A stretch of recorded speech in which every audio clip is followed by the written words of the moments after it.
Resident Evil Requiem is the 9th mainline title in the long-running and beloved series developed by Capcom. It was released on the PlayStation 5, Xbox Series consoles, Nintendo Switch 2 and PC on 27th of February 2026. It introduces us to a new playable character, Grace Ashcroft, who is the daughter of Alicia Ashcroft, who was a playable character in the 2003 PlayStation 2 game Resident Evil Outbreak. Grace works for the FBI as an intelligence analyst who is sent to the abandoned Renwood Hotel, alone for some reason, to investigate where a body was found which was the latest in a number of victims that just so happened to have links to Racoon City where the original outbreak occurred in Resident Evil 2 and 3. Oh, and the hotel just happens to have been the very same place her mother was killed 8 years prior. Not suspicious at all. While doing this, she ends up crossing paths and is captured by the hulking and scary looking Victor Gideon, who has his own interest with Grace. Don't worry though, as Grace hasn't come alone, the series favourite Leon S. Kennedy makes his long awaited return. He is also investigating the deaths of the Racoon City survivors as part of the DSO, where he also just happens to cross paths with Gideon. This leads him on a path to try and discover what's going on and how it all connects back to Racoon City. This is where I will leave the story so as not to spoil anything for those that haven't played it yet. So until this year, I had hardly touched a Resident Evil game outside of a little of the original on PS1, but I struggled to get into it because I think it just confused me to what I had to do and I just got annoyed with it. The beginning section of OG4, but only up until the initial village area, possibly due to not initially getting to grips with how the game controlled, and the only game I had completed up until this point was RE5, which I actually did enjoy, though I understand now that was probably due to how much the series had changed by that point to where it was more actiony and I played it with a friend, when I had such a thing. Oh, a friend? Since when have you had other friends? Oh, friend. Which added to the enjoyment of it. Outside of those, even though I knew the series was loved by many, it never fully called to me. Not sure if it was the survival aspect of it, which has never been a gameplay style that I'm a biggest fan of, or if it was the horror side of things, which I have a very much love-hate relationship with, but I just stayed away. That was until Summer Games Fest 2025 came around, where Resident Evil Requiem was announced and my mentality in the series changed. Seeing the trailer for the game really grabbed me and it just blew me away visually. Combine that with interacting with others that are really into the Resident Evil series, I say it was time to finally properly give them a go and play through all the mainline numbered entries to prepare me for RE9, and boy am I glad I got into the series. Resident Evil Requiem very much feels like it's trying to cater to all fans of the series in terms of gameplay styles available. Grace's gameplay is your typical survival horror style similar to RE7 or Village, where resources are pretty limited, at least initially, and the best option is to often sneak around and hide from some of the most grotesque enemies I've seen in the series. Leon's gameplay style on the other hand is very much more action-packed, similar to RE4 and, dare I say it, RE6.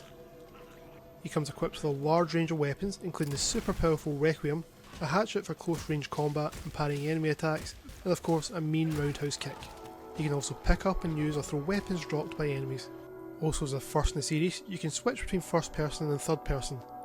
The last two mainline games of the series, 7 and Village, outside of the DLC edition for Village, were designed with a first person camera perspective by default, and they definitely added to the tension of them.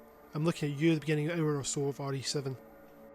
Due to that, first person camera is set as default and recommended way to play as Grace to add to the immersion of our sections, and Leon's sections are recommended for third person, which is how I played it, but these can be changed at any time in the menu. For the most part I really enjoyed Requiem.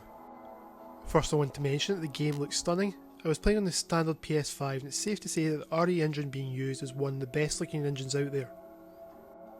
I also only experienced a single very minor and weird looking bug or glitch involving the strap of one of the weapons I was using, but if that's the only one I'm going to find, that's excellent for a modern game.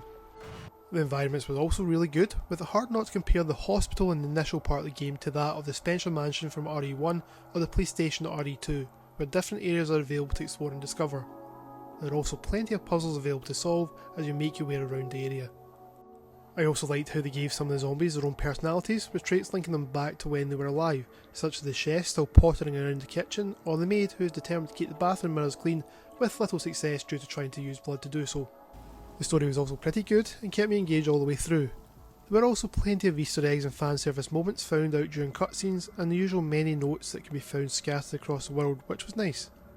It did feel that perhaps there were moments though that didn't hit as they were maybe meant to, that were in the RE2 remake that weren't in the original RE2 I played from the PS1, at least from what I can remember. That, or it just didn't come across the same way due to the obvious improvements of graphics since then. I will say that RE2 remake is in the pipeline to play now though. As good as the game is though, I did have a couple of issues, with the main one being the pacing at times. Don't get me wrong, I did enjoy switching between Grace and Leon as it broke things up a bit, but for example after spending an extended amount of time with Grace at the beginning of the game, you switch to Leon and just when getting into his playstyle, it is over in what feels like no time at all and you're back at the slower paced sneaking of Grace. I think it also wasn't helped since I explored the area as much as I could as Grace, and when I switched to Leon, it was more of just a clean up job. I do know that is obviously switched up late in the game, but it was a bit of an early annoyance for me. It also did feel like some areas lasted longer than they really needed to, and were just inflated with enemies or required a detour for finding items to complete a puzzle to pad things out a bit. I also found a bit of an annoyance with the checkpoint saving system. There are the traditional safe rooms when playing as Grace, where you have an item box to help with managing inventory space, and a typewriter to save the game, which I used probably a lot more than I needed to. This became more common after realising that the checkpoint system seemed to only take effect on occasional random moments, and there were a number of times where I got taken out or had to restart and I was taken back to the last time I saved, which was quite a bit before and had lost all my progress. I get that this is probably a mentality picked up from modern games where checkpoints are given out willy-nilly, so we are spoiled and RE9 is harking back to a more classic time, but it was still pretty frustrating. Despite these minor grievances, I really enjoyed my time with Requiem and I think it's one of the strongest games in the series, at least from what I played. I'm already wanting to potentially jump back into it to see if I can get the Platinum Trophy, but the insane difficulty and speedrun trophies do give me a little bit of the fear. Also playing this has made me want to play more of the series and go back and play the likes of the remake games and see how they differ from the originals. The game took me just over 14 hours to complete on the standard modern difficulty. You can play standard classic, which implements the need to use ink ribbons to save sparingly, though not sure how to get on with that. I saved pretty much any chance I could, as previously mentioned, but it is a callback to the original Resident Evil games. Would I recommend playing Requiem?